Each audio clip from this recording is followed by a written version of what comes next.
Hello, bachcho. Let's read the question. So the question says, identify the following process and choose the correct option. तो हमारे नीचे कुछ process given है और हमें ये डिसाइड करना है कौन सी प्रोसेस इसमें हो रही है, ठीक है। तो हम यहाँ पे हमारे की कंसेप्ट में क्या लिखते हैं। की कंसेप्ट में हम पढ़ेंगे फैसिलिटेटेड डिफ्यूजन के बारे में। Facilitated diffusion, okay. Facilitated diffusion अभी क्या होता है क्या नहीं, अब इसके बारे में डिस्कस करते हैं। पहले ऑप्शन के थ्रू देखेंगे। फर्स्ट में आपको सिंपल डिफ्यूजन बताया, तो ये हम पहले सिंपल डिफ्यूजन के बारे में पढ़ेंगे। Simple diffusion, so what do you mean by simple diffusion. Simple diffusion में क्या होता है, एक मॉलिक्यूल का मूवमेंट होती है हाइयर कंसंट्रेशन से लोअर कंसंट्रेशन में, और उसमें कोई भी एटीपी का यूज नहीं होता। So movement of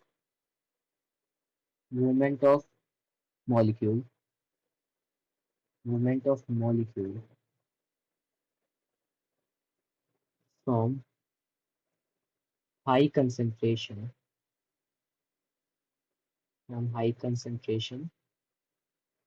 to low concentration, ठीक है।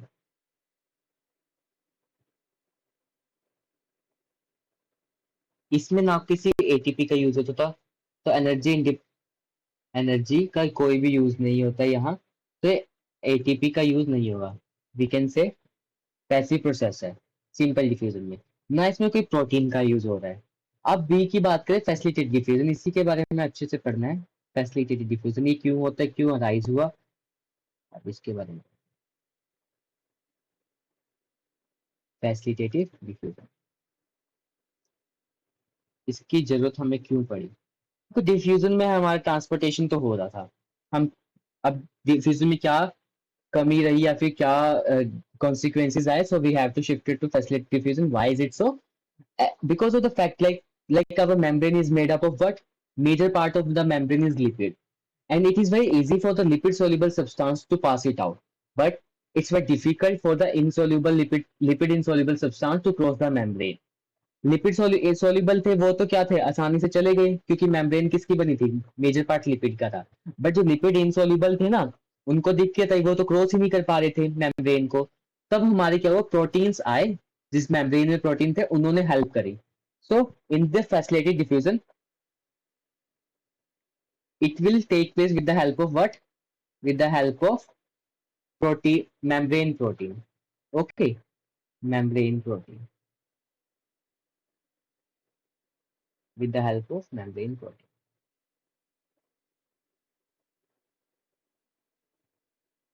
इसको हम ट्रांसपोर्ट प्रोटीन भी बोल देते हैं कई बार, transport protein.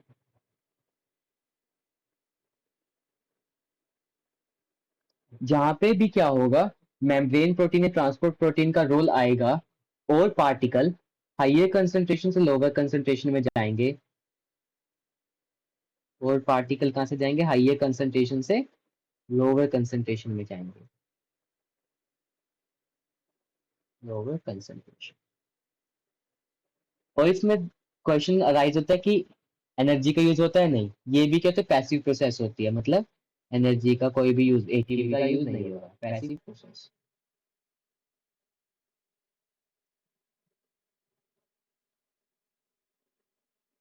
Is it clear और नॉट।